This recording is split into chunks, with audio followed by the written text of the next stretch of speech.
5월 28일 라이덴 딜라이트 말씀 묵상 시작하겠습니다. 날마다 우리를 선한 길로 인도하시는 주님을 찬양합니다. 능력의 손으로 우리를 붙잡아 주시고 성령으로 충만하게 하셔서 말씀대로 살게 하시기를 간구합니다. 오늘도 주님의 나라와 권세와 영광을 바라봅니다. 주님께 기도하며 주님과 동행하는 은혜를 누리게 하옵소서. 예수님 이름으로 기도합니다. 아멘.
사무엘상 14장 1절에서 23절까지의 말씀입니다.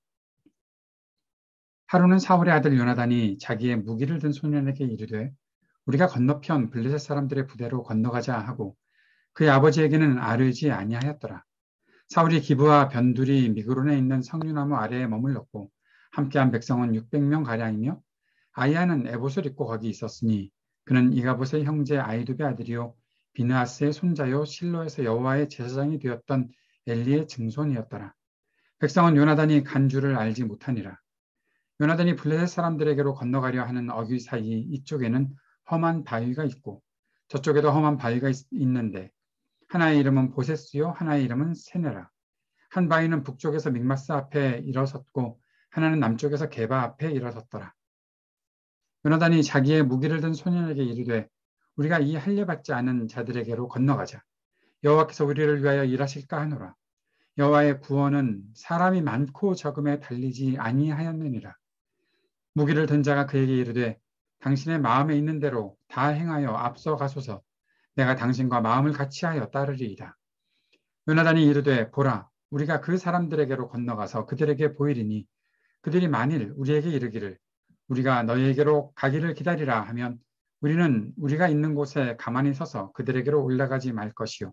그들이 만일 말하기를 우리에게로 올라오라 하면 우리가 올라갈 것은 여호와께서 그들을 우리 손에 넘기셨음이니 이는 우리에게 표징이 되리라 하고 둘이 다 블레셋 사람들에게 보이매 블레셋 사람이 이르되 보라 히브리 사람이 그들이 숨었던 구멍에서 나온다 하고 그 부대 사람들이 요나단과 그의 무기를 든 자에게 이르되 우리에게로 올라오라 너에게 보여줄 것이 있느니라 한지라. 요나단이 자기의 무기를 든 자에게 이르되 나를 따라 올라오라 여호와께서 그들을 이스라엘의 손에 넘기셨느니라 하고 요나단이 손발로 기어 올라갔고 그 무기를 든 자도 따랐더라. 블레셋 사람들이 요나단 앞에서 엎드러지매 무기를 든 자가 따라가며 죽였으니 요나단과 그 무기를 든 자가 반나절 가리 땅 안에서 처음으로 쳐 죽인 자가 20명 가량이라. 들에 있는 진영과 모든 백성들이 공포에 떨었고 부대와 노략군들도 떨었으며 땅도 진동하였으니 이는 큰 떨림이었더라.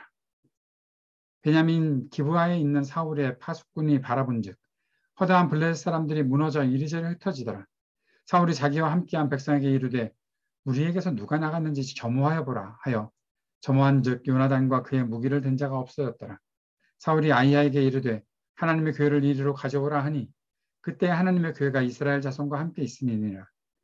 사울이 제사장에게 말할 때 블레셋 사람들의 진영에 소동이 점점 더한지라. 사울이 제사장에게 이르되 내 손을 거두라 하고 사울과 그와 함께한 모든 백성이 모여 전장에 가서 본즉 블레셋 사람들이 각각 칼로 자기의 동무들을 침으로 크게 혼란하였더라. 전에 블레셋 사람들과 함께하던 히브리 사람이 사방에서 블레셋 사람들과 함께 진영에 들어왔더니 그들이 돌이켜 사울과 요나단과 함께한 이스라엘 사람들과 합하였고 에브라임 산지에 숨었던 이스라엘 모든 사람도 블레셋 사람들이 도망함을 듣고 싸우러 나와서 그들을 추격하였더라. 여호와께서 그날에 이스라엘을 구원하심으로 전쟁의 베다인을 지나니라. 아멘. 사울이 왕의 역할을 제대로 수행하기도 전에 몰락하는 모습을 보여주었었지요. 그런데 그 후에 14장에서는 요나단의 이야기를 전하고 있습니다. 요나단은 자기의 무기를 든 소년과 둘이서 블레셋 사람들의 부대로 건너가서 공격을 하자고 그렇게 제안했습니다. 요나단의 시도는 무모해 보였습니다. 그리고 어떻게 자기 둘이서 그 블레셋의 강한 군대를 이길 수 있을까 하는 그런 궁금함도 분명히 있었겠지만 요나단의 담대한 마음과 믿음을 본 그의 무기를 든 자는 요나단을 신뢰하고 같이 따라가겠다라고 말합니다. 요나단의 마음에는 주님께서 일하실 것에 대한 믿음이 있었습니다. 6절에 보면 요나단은 여호와께서 우리를 위하여 일하실까 하노라. 주님께서 우리를 위해서 일하실 것이다. 여호와의 구원은 사람이 많고 적음에 달리지 아니하였다라고 말하고 있습니다. 블레셋 사람들은 철기로 무장한 병력들이었고 군대도 이스라엘과는 비교할 수 없을 정도로 많았지만 요나단에게 있었던 하나님을 향한 믿음은 사람의 숫자에 따라서 하나님이 이기시는 분이 아니라 하나님께서 싸우시면 무엇이든지 이기게 하실 수 있다라는 분명한 믿음이 있었던 것이죠. 요나단의 기습 공격에 블레셋 진영에는 큰 혼란이 일어났습니다. 그리고 블레셋이 혼란을 일으켜 서로 싸우고 도망할 때 숨었던 이스라엘 사람들도 그들을 추격하고 결국 승리를 거두게 되었습니다. 요나단의 말처럼 주님께서 이스라엘을 구원하셨던 것입니다. 사울의 모습은 요나단의 모습과 대비됩니다. 요나단은 자신의 무기를 든 소년과 둘이 기습 공격을 했을 때 사울에게 말하지 않았지요. 왜 말하지 않았을까? 아마도 사울의 마음속에는 자신들이 숫자로 불리하다라는 생각들을 분명히 하고 있었을 것이고 앞에서 이미 패배했던 그 패배 때문에 두려움을 가지고 있지 않았을까? 어떻게 우리가 블레셋을 계속 공격할 수 있겠느냐라는 그런 말이 돌아올 것에 대해서 요나단은 예상하고 있었기에 아마 자신의 무기를 든 소년과 둘이서만 그렇게 올라가서 공격을 했던 것으로 보입니다. 그러나 하나님이 그들을 이기게 하셨던 것이죠. 사울은 블레셋 진영이 혼란을 일으킨 것을 보고 누가 자신의 진영에서 나갔는지 조사하게 했고 요나단과 그의 무기를 든 소년이 나갔다는 것을 알게 된 후에 제사장 아이야에게 하나님의 궤를 가져오라고 합니다. 왜 지금 이 시간 하나님의 궤가 필요했던 것일까요? 요나단은 하나님께서 그의 언약 백성을 지키고 함께 하신다는 것을 믿고 싸움에 나갔습니다. 사람의 많고 적음에 전쟁에 승리가 달려있지 않다는 사실, 하나님을 향한 분명한 믿음을 가지고 나갔던 것에 비해서 사울은 이제 우리가 싸우게 되었다면 이기려면 하나님의 궤가 눈에 보여야 하지 않겠느냐라는, 하나님의 궤가 눈에 보여야 승리할 수 있다고 믿었던 것. 결국 이전에 사사시대에 그 하나님의 궤를 빼앗기고 그때 얻었던 교훈들을 전혀 생각하지 못하고 결국 하나님의 궤를 다시 승리의 도구로만 생각했던 것이 사울의 모습이 아니었을까 싶습니다. 이렇게 사울의 몰락함과 달리 요나단이 승리하고 있었던 것은 하나님께서 앞으로 어떻게 일하실 것인지를 분명히 보여주시는 말씀이 아닐까 싶습니다. 이 말씀을 통해 오늘 우리가 깨닫게 되는 것은 하나님을 믿는 것은 어떤 눈에 보이는 증거를 붙잡는 것에 달려있지 않다라는 것입니다. 하나님께서 언제나 함께 하심을 믿고 용기와 담대함을 가지고 사는 것이 믿음의 옳은 모습이다라는 사실을 알게 되는 것입니다. 하나님께서 말씀하신 것을 믿고 우리가 순종한다면 두려움을 돌파할 수 있는 지혜와 용기를 얻을 수 있다는 사실을 요나단을 통해서 배우게 될 수 있습니다. 그리고 또 한 가지, 사람들은 또 세상은 믿음과 용기로 두려움을 돌파하고 하나님의 승리를 그렇게 보여줄 수 있는 사람을 찾고 있다는 것이죠. 요나단이 믿음을 가지고 두려워하지 않고 돌파해내고 블레셋 진영으로 넘어가자 했을 때 그 무기를 든 소년이 믿고 따르겠다라고 하는 모습을 통해서, 그리고 하나님께서 이기고 계시는 모습들을 보고 숨어있던 사람들이 나와서 같이 승리를 거두는 모습들을 보면서 이 세상이 기다리고 있는 사람이 있구나. 하나님의 승리를 보여줄 수 있는 그러한 믿음의 사람들을 이 세상이 찾고 있구나 하는 그러한 생각을 하게 되는 것이죠. 우리에게 주신 하나님의 말씀이 우리를 두려움을 이기는 길로 인도하실 때 우리 모두가 머뭇거리지 않고 주저하지 않고 하나님 말씀 따라갈 수 있는 그 믿음으로 용기를 내어 하나님께서 주시는 지혜로 세상의 모든 것들을 이길 수 있는 그러한 우리 모두가 되었으면 좋겠습니다. 그 마음을 품고 오늘도 기도하며 나아갑시다. 믿음으로 담대하게 세상을 이기는 삶을 살아갈 수 있게 하옵소서. 함께 기도합시다. 이 땅의 전쟁과 분열이 그치고 평화와 화합의 세상에 오게 되기를 간절히 간구합시다. 몸과 마음이 아픈 이들이 있습니다. 그들에게 긍휼을 베풀어 주시고 위로와 소망이 되어 주옵소서. 이 땅의 청년들을 긍휼히 여기시고 미래에 대한 용기와 기회를 얻게 하여 주옵소서. 하이브들 교회에 주님의 뜻을 허락하여 주시고 온전한 교회로 세워지게 하여 주옵소서. 기도하는 이 시간 되었으면 좋겠습니다. 함께 기도드리겠습니다.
하늘에 계신 우리 아버지여, 이름이 거룩히 여김을 받으시오며 나라가 임하시오며 뜻이 하늘에서 이루어진 것 같이 땅에서도 이루어지이다.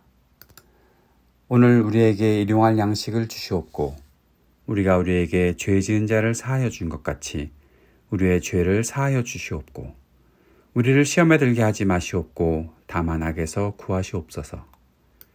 나라와 권세와 영광이 아버지께 영원히 있사옵나이다. 아멘.